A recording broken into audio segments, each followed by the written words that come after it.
Senhoras senadoras, o Brasil que nos acompanha pela TV Senado, o Brasil que nos acompanha pelas redes sociais. Senhor presidente, espero que esse momento seja ímpar na minha vida. Ímpar já não é na vida de muitos que passaram e viveram o impeachment do presidente Collor. É verdade que esse momento não traz satisfação, nem um pouco de alegria, dado a ruptura que acontecerá hoje à tarde, mas necessária, senador Vicentinho. E para explicar ao Brasil e às redes e às agências internacionais que aqui estão, para que reverbere para o mundo a real verdade desse momento, sem mentiras, sem factoides, sem invenções, na realidade de um país que tem uma democracia sólida como o nosso.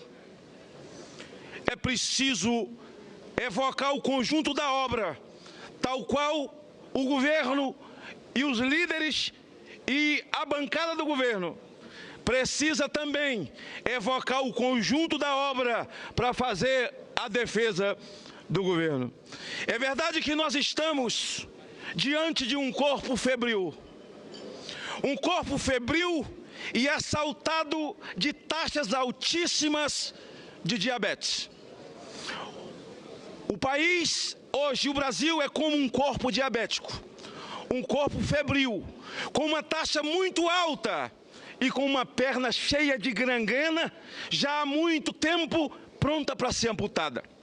E a lógica é esta: se amputarmos a perna, salvaremos o corpo.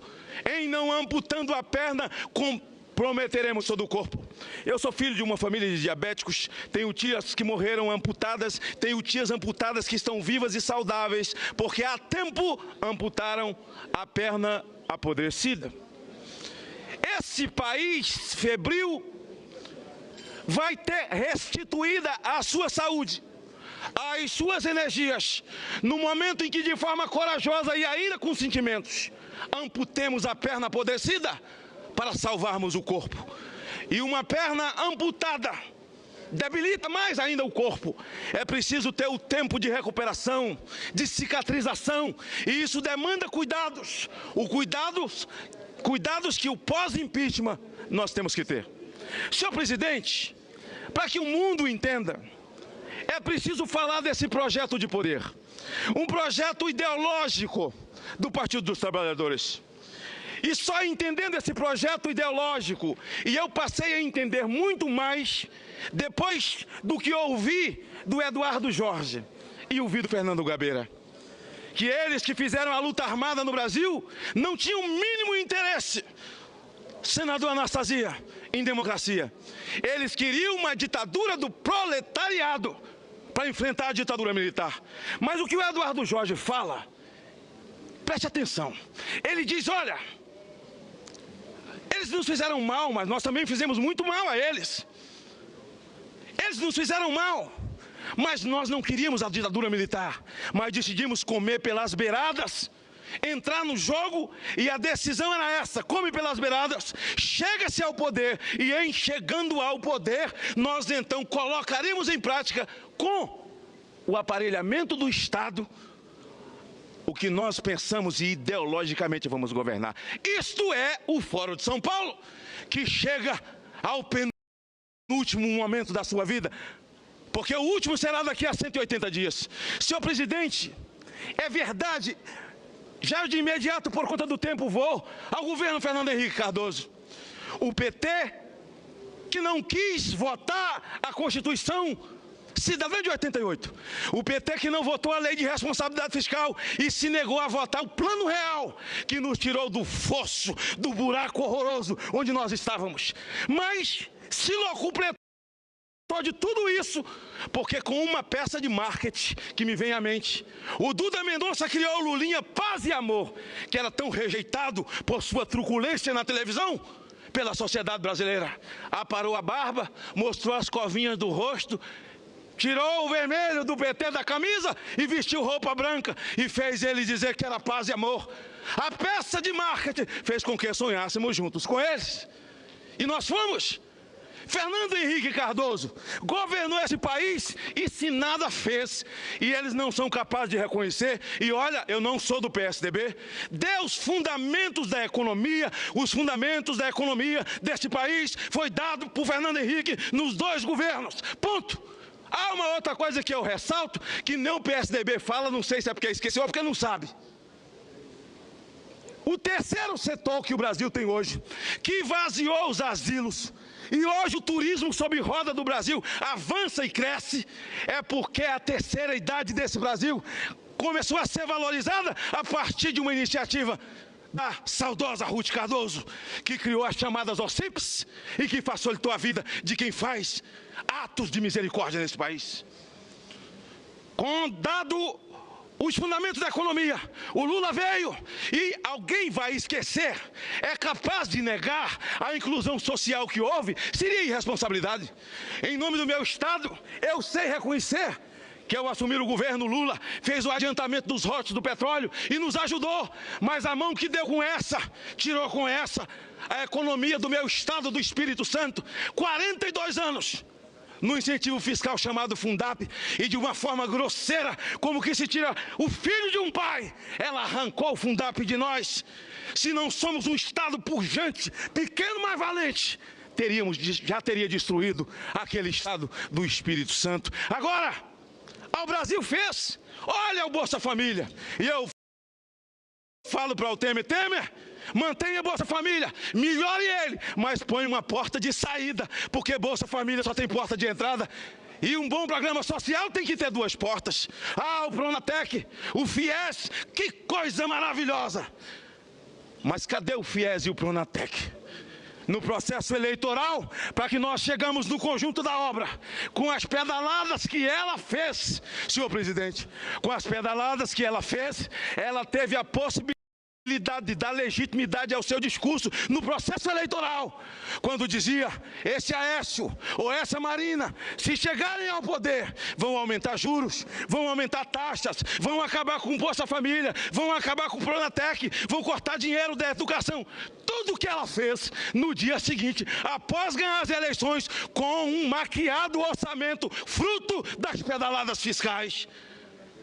O mundo entenda que esse país tem ordenamento jurídico e que impeachment está previsto na Constituição, para que o mundo entenda que após o governo dos trabalhadores chegar ao poder, o Brasil tem 1.100 quilômetros abertos de fronteira com o Paraguai, tem 700 abertos com a Bolívia, tem mais de 3.000 quilômetros abertos no entorno da floresta amazônica, fora os caminhos tortuosos dentro da própria floresta. A nossa violência aumentou, eles são contra valores de família, eles querem matar a família porque são ávidos por legalizar o aborto nessa terra. A família tradicional, nada vale para eles, redução da maioridade nem falar. Para eles, se o sujeito conseguir sobreviver a um aborto, pode matar, pode estrupar, pode sequestrar, porque até 17 anos estão protegidos. Ora, quem sequestra, mata e rouba, não importa a faixa etária onde está, é preciso responder pelo crime que fez. Mas a violência aumentou nesse país, dilaceraram com a nossa economia, e ao dilacerar a economia do país, eles nos jogaram no fosso onde nós estamos, desclassificados por todas as agências de risco, e que mede o risco de um país, nós viramos chacota do mundo. Eles avançaram e disseram que o Brasil é pátria educadora. Como pátria educadora, se o primeiro corte feito foi na educação? Professores não reciclados, mal pagos, Escolas vazias, pichadas, alunos amedrontando professores. Professores precisam ser bem pagos, porque a educação é muito mais do que construir escola. Educação quem dá é pai e mãe. Escola abre janela para o conhecimento. E para um professor ensinar, meu filho, o Estado precisa responsabilizar-se com a sua reciclagem, com o seu salário, porque professor e professora no máximo tem a obrigação, senador Mota, de educar seus filhos e não os meus. Os meus educo eu, mas eles então tiraram valores de família, eles destruíram a família e eles não querem a família dentro dessa participação. Mas é preciso chamar a família, que é o nascedouro de todas as coisas. Senhor presidente, é preciso trazer o conjunto da obra. E a Lava Jato? E os desvios da Petrobras, quando os estudantes que ganharam bolsa, e é preciso investir na pesquisa, foram estudar lá fora, felizes com o novo programa da presidente Dilma. Eles agora estão voltando. Um sujeito de terceiro escalão na Petrobras devolveu 200 milhões. Esses 200 milhões desse canalha daria plenamente para que os nossos estudantes permanecessem lá onde eles estão, buscando a pesquisa para ajudar esse país. A saúde destruída. Aí a Zika vírus, os surtos instalados no país destruíram a nossa saúde. É como se alguém pegasse a sua casa para tomar conta e deixasse entupir o vaso, não varresse a casa, sujou-se as roupas de cama, sumiram as luzes, roubou a geladeira e vendeu. O micro-ondas já não tem mais um sonzinho na sala. Quando você volta, aquela criatura que você deu seu cheque especial e seus cartões para cuidar da sua casa e dos seus filhos, sua casa está depauperada e ele diz que não sai. Você vai à justiça e com uma ordem de despejo, você o põe para fora. Depois, para arrumar essa casa, a dificuldade é plenamente difícil. Nome sujo na praça, comprar como? Recuperar o nome, limpar a casa, acertar a casa. E é isso que, com cuidado, nós temos que fazer com esse Brasil. Senhor presidente, eu quero falar em nome do futuro. O futuro de um Brasil que espera a nossa ação e a nossa reação hoje à tarde. Senhor presidente, eu quero falar de um Brasil do futuro, mas do Brasil que me dá saudade.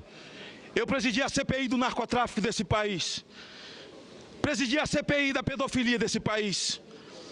O Brasil que me dá saudade é o Brasil que tínhamos OSPB na escola, que tinha estudos sociais na escola e que nós cantávamos um hino nacional antes de entrar, chova ou faça sol. É o Brasil onde nós éramos assaltados de um sentimento nativista e de amor por essa terra. Esse Brasil desapareceu. Mas o Brasil que eu quero para minha neta Esther, embora o governo não goste disso, eu vou votar em nome de Esther, que vai nascer esse mês. O legado que eu quero deixar para Esther é um Brasil que canta o hino nacional. É um Brasil de brasileiros que não roubam as suas riquezas. Enquanto o presidente Lula, com seu discurso do Lulinha Paz e Amor, comia pão com salame com os pobres em praça pública, no sol de 10 da manhã e de 3 da tarde, mas na madrugada tomava uísque e comia caviar com as grandes empresas e as fortunas desse país escondido num hotel. Hoje ele vai às ruas, mais uma vez, mas só comer pão com salame com os pobres, porque os seus amigos, os ricos, as grandes fortunas estão presos e lá estão dizendo que nunca pagaram uma palestra para ele. A Bíblia diz que o pior da mentira é a hora da verdade, e tudo que é feito nas trevas, um dia virá à luz. Quando na CPI da pedofilia, um dia, um servidor da Infraero, pego aqui pela polícia do Senado, liga para essa casa e diz: manda Magno Malta calar a boca com essa história de pedofilia, ou vamos encher a boca dele de bala, vai amanhecer morto, com um telefone descaracterizado. A polícia do Senado trabalhou, encontrou aquilo, e esse telefonema foi parar na mão do Datena. O Datena põe aquilo no ar, e minhas filhas ouvindo aquilo dizem: pai, para pai, minha filha é causa, é vida, senadores, o Brasil é nossa causa. O Brasil é a nossa vida. E se tiver que morrer pela vida, que morramos pela vida. Se tiver que morrer pela causa, que morramos pela causa. Porque eu disse às minhas filhas, e repito para o meu país, o que todos nós temos que repetir na tarde de hoje: ou ficar a pátria livre, ou morrer pelo Brasil.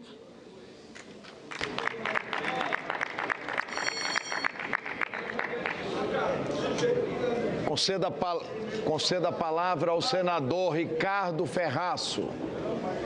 Vossa Excelência dispõe de até 15 minutos para a sua intervenção.